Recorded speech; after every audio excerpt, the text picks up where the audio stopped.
Who were the Vikings? The Vikings came from what is now known as Scandinavia, Denmark, Norway, and Sweden. However, they were not one race as such, rather small groups from all over the region. Also, Vikings weren't just limited to Scandinavia. Historical records indicate Finnish, Estonian, and Sami Vikings as well. Aside from occasional trade, they had very little to do with one another, and in fact often fought amongst themselves.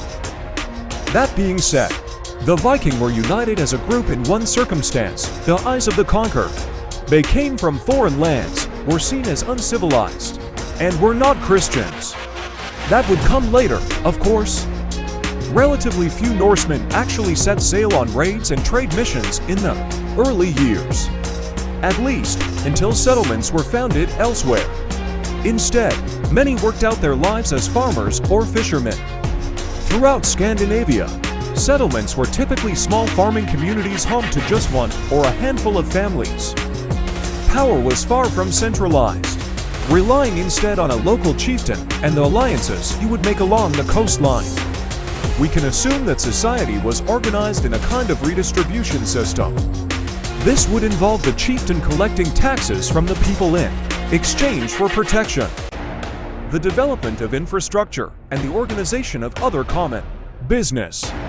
In this way, the chieftain developed his power, alliances, and wealth. In the 7th and 8th centuries, Europe was growing wealthier. Scandinavian furs were prized items, and it's believed this early trade taught the pre-Viking people about sailing technology and the politics and weak points of Europe. Some believe overpopulation caused the Vikings to begin their travels, but that seems unlikely because the early raids were for riches, not land. Norsemen always had an important relationship with the water for food and transport.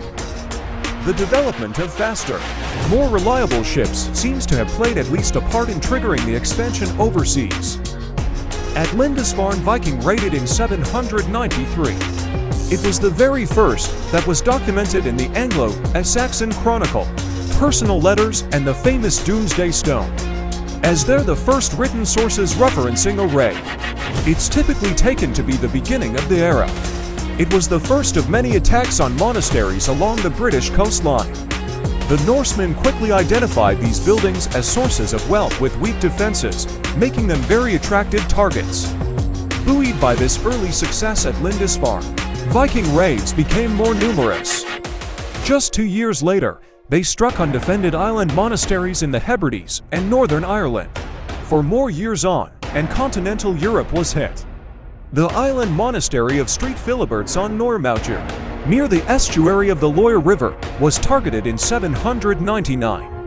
Despite this, it was the British Isles that remained target number 1 for Viking raids for many years. It wasn't for another 40 years or so that attacks in continental Europe became commonplace. They achieved this in part by taking advantage of internal conflicts in Francia. After a period of prosperity for the Vikings in West Francia, King Charles the Bald began increasing his defenses. As towns, abbeys, and rivers were fortified from around 862, the Vikings, principally from Denmark, turned their attention back to the British Isles. 3 Icelandic sagas tell of an army that invaded England in 866, led by the sons of Ragnar Lodbrok. They wanted to take revenge against King Law of Northumbria, who is said to have captured and executed Ragnar, thanks in part to the recent TV series. Ragnar Lodbrok is one of the most famous Viking. However, many historians consider the stories and even his very existence dubious. Some think Ragnar is actually an amalgamation of several people. As raids became more numerous, Vikings started to create settlements. They gained control of many Scottish islands, including Shetland, Orkney, and the Hebrides, along with parts of the mainland. Ireland saw the founding of trading towns including Dublin, Waterford, and Limerick. From these bases, the Norsemen launched attacks elsewhere in Ireland and across the Irish Sea to England. The establishment of Danelaw. The attacks on England were so numerous that only Kingdom was able to resist. Aside from Wessex, much of England fell.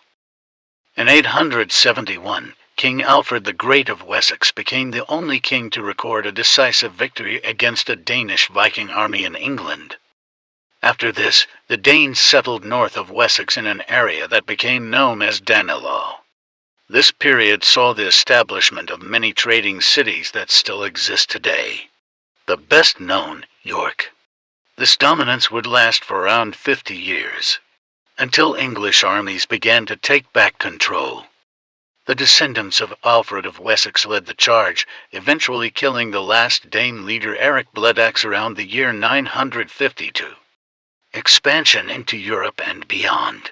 While Danes were in power and then driven out of the British Isles, other Vikings remained active in Europe.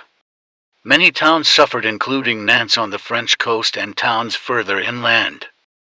Vikings stormed the Arab-controlled Seville and Italy's Pisa as they spread ever further.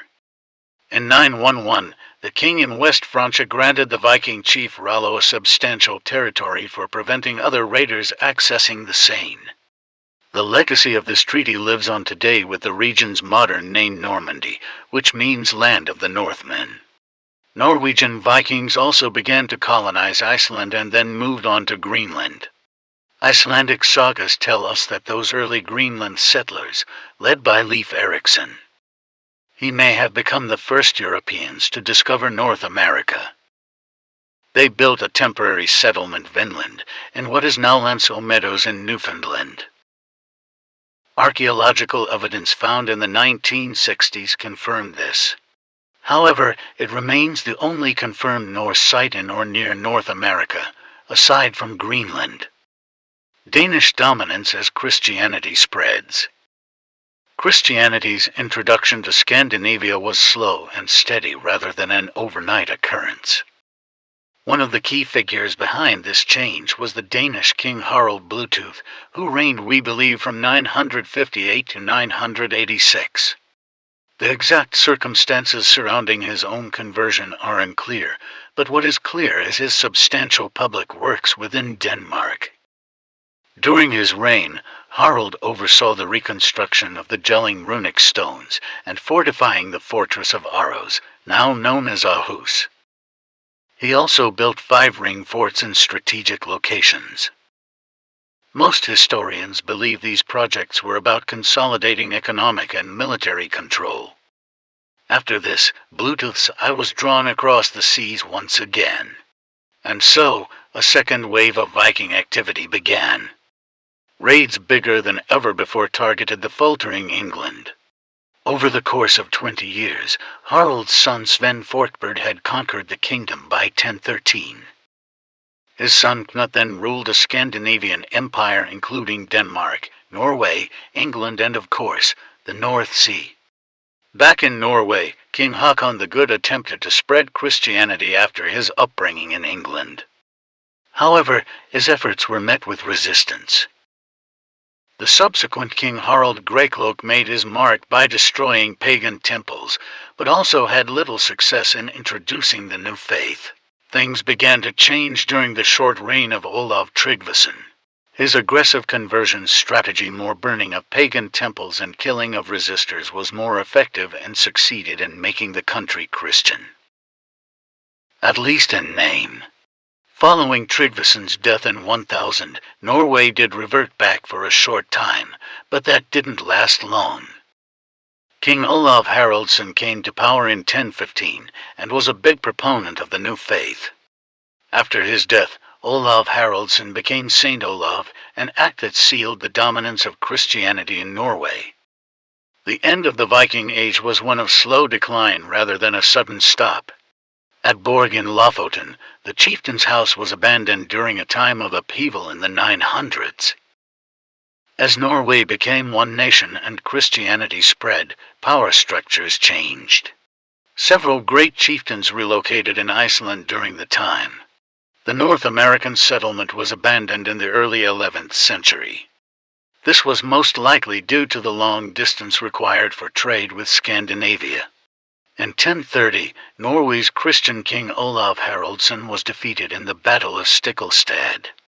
Like and subscribe to see more.